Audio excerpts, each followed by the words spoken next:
Тоқаев пен Назарбаевтың айырмашылығы неде? Жәкішев оның жауабын айтты.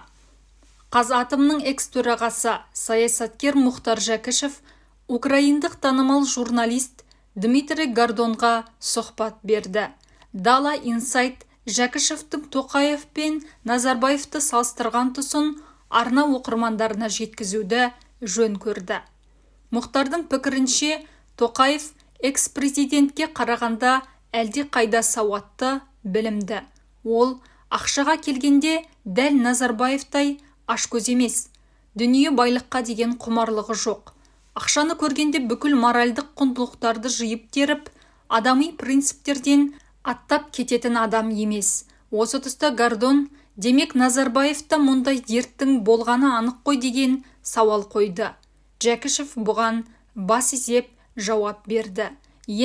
Бұл дау туғызбайтын ақиқат, деді ол. Гордон бұдан сырт Тоқаевтың тұсындағы Қазақстан мен Назарбаевтың дәуірін салыстыруды сұрады. Тоқаевтың Қазақстаны маған көбірек ұнайды, себеп азда болсын ойыңды ашық айтатын мүмкіндік берілуде. Назарбаевтың заманында негізінен үй ішілік күбір-сыбырмен шектелетін едік. Мұндай билік әдетте халықтың жауы іспетті болып келеді.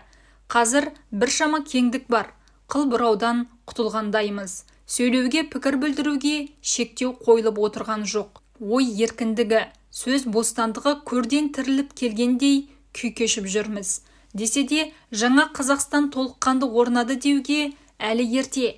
Ескі Қазақстанның өкілдері орынтағын сақтап қалды. Ел күткен әділеттіліктің ауылы алыс болып тұр, ал қоғам үшін әділеттіктен асқан құндылық жоқ. Соның ішінде сот саласындағы сорақы шешімдер азаймай отыр. Аға көке, бәке сәкеге құрылған жүйе тамырын тереңге жайған түрі бар. Назарбаевтың тұсында төрелік еткен соттар автоматты түрде жаңа Қазақстанға өтіп кетті. Олардың мұртын балта шапқан жоқ, дейді Жәкішев. Арнаға тіркелуді ұмытпаңыз.